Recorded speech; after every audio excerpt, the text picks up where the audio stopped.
What happens when three fast attack predators corner a U.S. destroyer in a coordinated kill web 6:14 a.m.? The radar screen didn't just flicker, it screamed. Three Iranian fast attack hulls, synchronized like a predator's jaws, just snapped shut on a lone U.S. warship. No warnings, no radio calls, just a cold geometric trap designed for one thing: total annihilation. You are looking at the exact moment international law died and open combat began.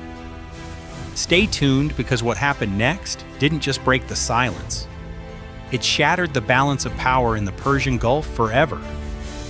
Did Iran just trigger the regional war we've all been fearing? Inside the Combat Information Center, alarms blared not as sirens, but as a sudden geometric nightmare. Three contacts that had been drifting harmlessly now locked onto the American ship with synchronized menace. The watchstander's voice cut through the tension, bearing 0893 vessels closing fast. On the bridge, the captain stared through the glass without flinching, his orders sharp and unflinching. Track all three. Bridge to bridge hail. Record everything. The first radio call sliced across the maritime channels, formal, yet laced with steel. Unidentified surface vessels. This is United States warship operating in international waters. You are closing on an unsafe bearing. State your intentions. Silence answered. A deafening, deliberate void that screamed provocation. No acknowledgement, no course change, just the relentless advance of gray hulls, slicing through blue water, their wakes carving lines of pure aggression. By 6:15, the nearest Iranian contact sharpened into a fast attack profile on the long-range cameras, gray and menacing at 6.9 nautical miles. The second hail went out harder, laced with urgency. Iranian vessels approaching U.S. warship, alter course immediately. You are creating a hazardous situation. Still nothing. The lead ship accelerated, pushing 7.8 knots, faster than before, while the second drifted wide to flank and the third held position for support. This was no random harassment. It was textbook coordinated hatred. One vessel to pressure one to block escape, one to deliver the killing blow. Electronic support measures lit up as the Iranians painted the American ship with intermittent radar sweeps, low power but deliberate measuring range and speed like predators circling prey. The captain's voice remained steady over the net. Set higher alert posture. Maintain course. Do not escalate. But every sailor aboard knew the hatred fueling this approach ran deep, rooted in years of simmering regional fury now boiling over into direct confrontation. At 6:16, the geometry tightened further. The lead Iranian vessel surged ahead, its bow cutting a vicious white trail. The flanking ship angled inward, narrowing the American ship's projected path with ruthless efficiency. Contact 3 stayed wide, preserving its lethal options. CIC labels, updated with clinical precision. Lead approach, crossing threat outer support. At 6:17, crew movements appeared on deck. Helmets glinting, figures rushing to forward mounts, weapons stations coming alive. No distress signals, no navigation errors, pure intent. The closest point of approach plummeted under 3 nautical miles, time to CPA shrinking to minutes. Distance at sea is life itself, and these Iranian ships were devouring it with hateful speed. The third hail rang out. Iranian naval vessels, alter course now. This is your final warning. The response, a clipped, distorted burst of static. Not words, just defiance, followed by the outer contact accelerating forward. Then at 6:18, with the range dropping below 4 nautical miles, the trap snapped shut. 3 Iranian vessels closed from converging angles, their formation a dagger aimed at the heart of the U.S. warship. The lead ship forced a hard crossing maneuver across the bow its hull, throwing spray as it drove straight into the American path. The flanking vessel tightened from the opposite side, while the outer support ship preserved its firing lane. This was hatred in motion. Deliberate, multi-pronged, designed to overwhelm and humiliate a superior naval power. The U.S. captain ordered a precise 5-degree right rudder, the smallest correction needed to open water without yielding initiative. Professional? Measured. But the Iranians had forced the first reaction, their aggressive geometry, now dictating the opening seconds of what would become open war. By 6:19, the bridge air thickened with unspoken fury. The lead Iranian vessel flashed across the forward sector at dangerously close range, close enough for optics to capture crewmen scrambling near launchers. The second ship surged inward, shaping an intercept. Contact 3 accelerated, no longer content to lurk. Then, at exactly 6:23, the first shot shattered the morning calm. A flat, violent burst of smoke from the outer Iranian vessel. Missile launch. The call ripped through CIC outer contact missile smoke. Hatred had turned to steel and fire. The captain's order was ice cold. Set self-defense. Engage by doctrine. Combat systems roared to life in a blur of flame and precision. Electronic warfare flooded the spectrum. Decoys deployed. Sensors locked. The American response was instantaneous. A defensive burst that intercepted the incoming threat low over the water in a violent explosion of spray and black smoke. The Iranian missile died before it could strike. But the fight had only just ignited. The lead Iranian vessel, still pressing the bow, turned harder to exploit the chaos, its crew visible, manning weapons with frantic aggression. The flanking ship closed from the side, betting everything on short-range confusion.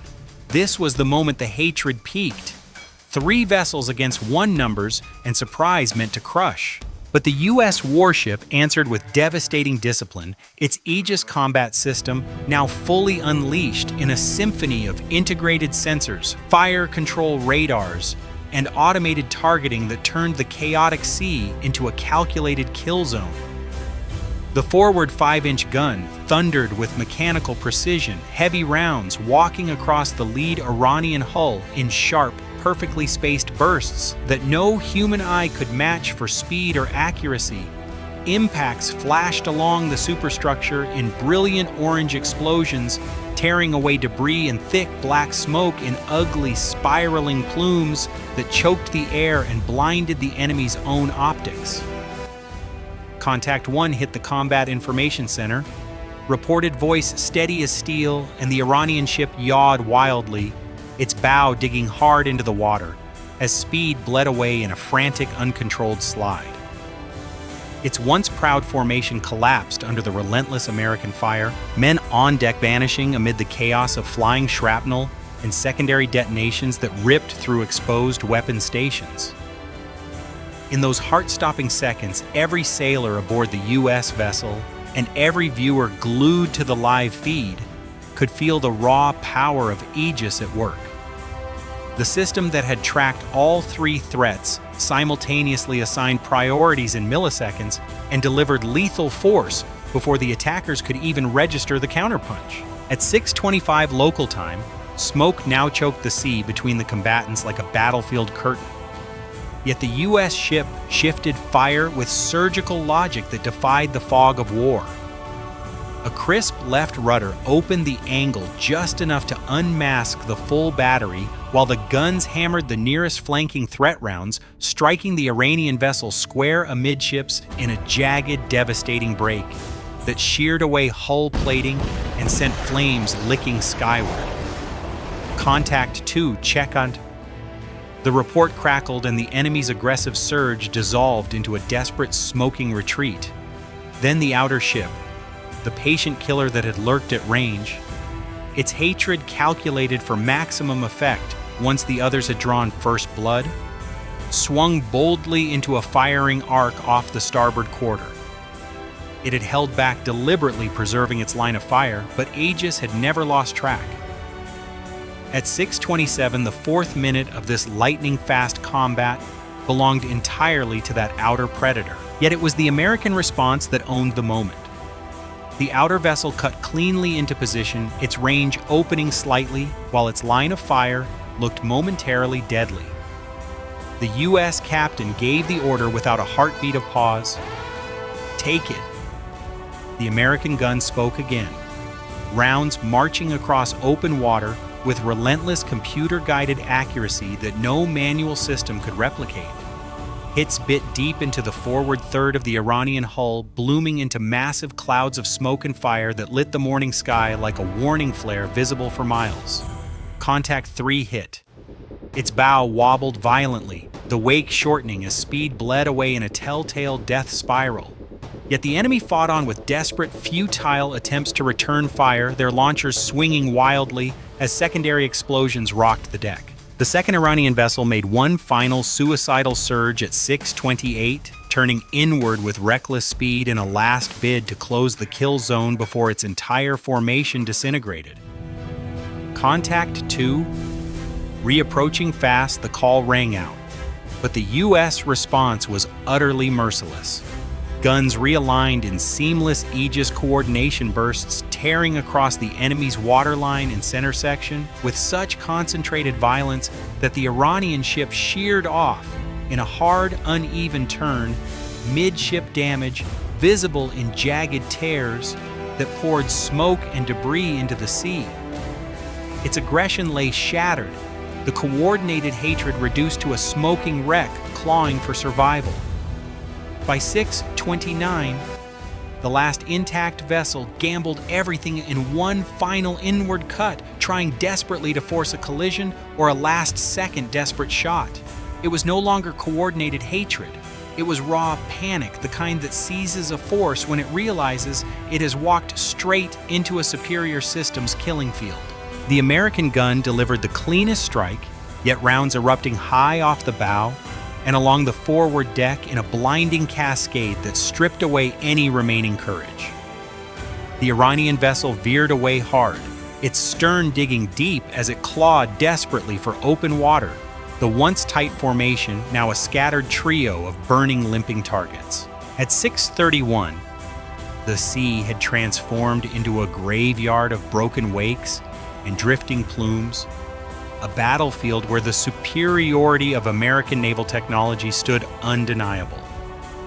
One Iranian ship trailed dirty, oily smoke, barely holding course as its crew fought fires that Aegis-guided fire had started.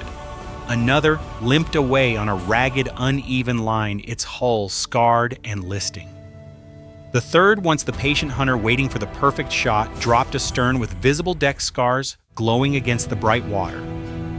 The U.S. warship held the battlefield like a silent sentinel, sensors sweeping outward in every direction, no reckless pursuit, but total unchallenged control. Damage reports flooded in clean. No hits taken. All systems green, the Aegis shield unbroken. The captain's voice cut through the net with calm authority. Maintain tracks on all 3. Watch for secondary weapons. This 8-minute firefight had exposed the raw truth. Iranian forces had launched a brazen 3-on-1 surprise assault in international waters, banking on numbers and initial aggression to overwhelm a lone American vessel. Instead, they had been systematically erased by superior training, integrated Aegis technology that detected, tracked, and destroyed threats faster than the human eye could follow, and firepower delivered with clinical precision. By 6:32, the nearest wounded Iranian vessel hesitated its bow, twitching inward again in one last flicker of defiance. Sensors locked instantly.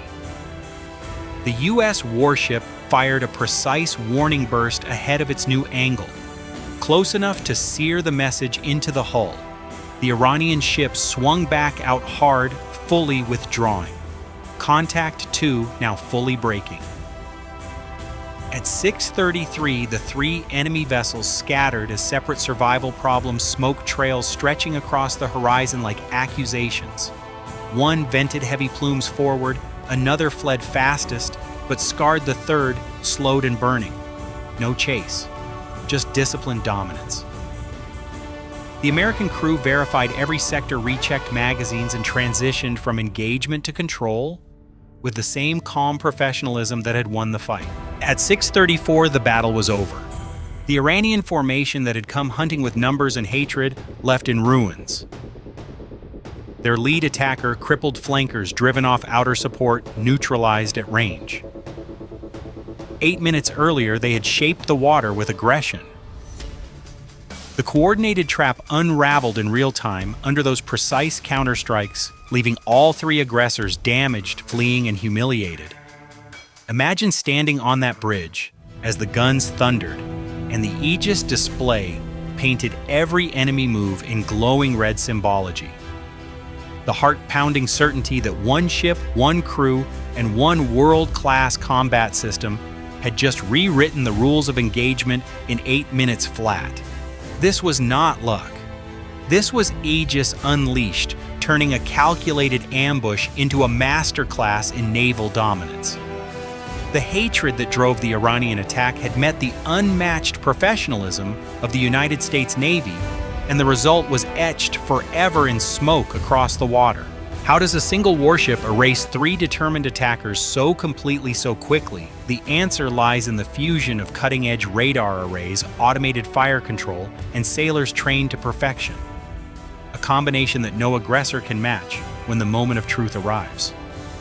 The sea still burns with the aftermath, but the message is unmistakable. American naval power does not just defend, it dominates. And as the smoke drifts and the last enemy contacts odd from the screen, the world is left asking what comes next when such overwhelming superiority is demonstrated in real time. Do you believe Iran will lick its wounds and try again? Or has this shocking defeat just changed the balance forever in these tense waters? Hit that comment section hard. Tell us your take on this unexpected US victory that left the aggressors stunned and retreating. Was the Iranian coordination a masterstroke that backfired spectacularly, or pure desperation? Your voice matters in this unfolding war story. This has been your live war desk, raw, real, and relentless. End of transmission. Click subscribe now. Don't miss a single moment of this historic journey. Your time is valuable. We promise analyses as sharp as reality itself. Stay vigilant, stay informed. We'll see you in the next video. Disclaimer. This video contains content generated or supported in whole or in part by artificial intelligence. This material is intended solely for simulation, illustration, and entertainment purposes. It does not represent real-world events, nor does it constitute political or military advice or verified information. Certain elements may be fictional, dramatized, or inaccurate. Viewers should not rely on this video as a credible source of information or as a basis for real-world decision-making.